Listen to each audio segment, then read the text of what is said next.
সাফল্য পেতে সময় লাগে, আর এটা কোনো খারাপ কথা নয়, বরং এটা একটা আশীর্বাদ। অতি দ্রুত সাফল্য সবসময় ভালো না। আমরা অনেক সময় ভাবি সাফল্য তো একটা পরীক্ষা পাশ করলেই, একটা ইন্টারভিউ ক্লিয়ার করলেই একবারেই সবকিছু পেয়ে যাব, এক ধাপেই সাফল্য। আর যদি সেটা হয়েও যায়, আমি বলছি না সেটা খারাপ, বরং ভালো। কিন্তু কি বলতো, যদি তুমি কখনো স্ট্রাগল না করো, যদি ব্যর্থতা না চাখো, তাহলে তুমি হয়তো সত্যিকারের সাফল্যের স্বাদটাই পাবে না। যে জিনিসের পেছনে তুমি মাথার ঘাম পায়ে ফেলো, সেটা যখন একদিন আসে, তখন তুমি বলো যে হ্যাঁ, আমি এটা ডিজার্ভ করি, এবং সেই অনুভূতিটা খুবই গভীর। তাই স্ট্রাগল আসলেই একটা উপহার। যারা সত্যিকারের সফল হয়েছে, শুধু টাকা নয়, মনের দিক থেকেও, তাদের সবার একটা কমন জিনিস আছে, স্ট্রাগল। যখন কিছুই হচ্ছিল না, যখন কেউ বিশ্বাস করছিল না, যখন নিজের ওপর সন্দেহ হচ্ছিল, তখনই তো আসল গড়ার সময়। সাফল্য মানে শুধু টার্গেটে পৌঁছানো নয়, সাফল্য মানে সেই পথে চলতে চলতে তুমি কে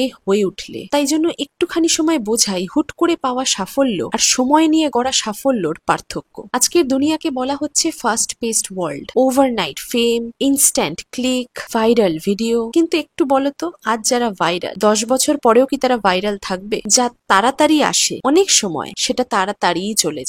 যেটা সময় নিয়ে আসে, ধৈর্য আর ব্যর্থতা পেরিয়ে আসে, সেটাই অনেক দিন থাকে, ওটাই হয় স্থায়ী, আর ওইটাই বানায় লিগেসি। তাই তুমি যদি এখন ভাবো যে সাফল্য কেন আমার জীবনে এখনো আসছে না, তখনই আসলে তোমার সবচেয়ে বেশি গঠন হচ্ছে। তুমি ধৈর্য ধরতে শিখছো, তুমি ফোকাস করা শিখছো, তুমি নিজের ভেতরটা চিনতে পারছো। এই সবকিছুর পর যখন সাফল্য আসবে, তখন তুমি শুধু সফল হবে না, তুমি সাফল্যের জন্য প্রস্তুত থাকবে। তাই যদি আজকে তোমার সময়টা ধীরে চলে, কোনো কিছুই হচ্ছে না বলে মনে হয়, ভয় পেও না। এটাই তোমার বেস তৈরি হওয়ার সময়। দ্রুত সাকসেসের পিছনে ছুটো না, ভিত শক্ত করে তৈরি করো। কারণ যেদিন তুমি বলবে যে হ্যাঁ, আমি করে দেখিয়েছি, সেদিন সেটা সত্যি মনে থেকে যাবে।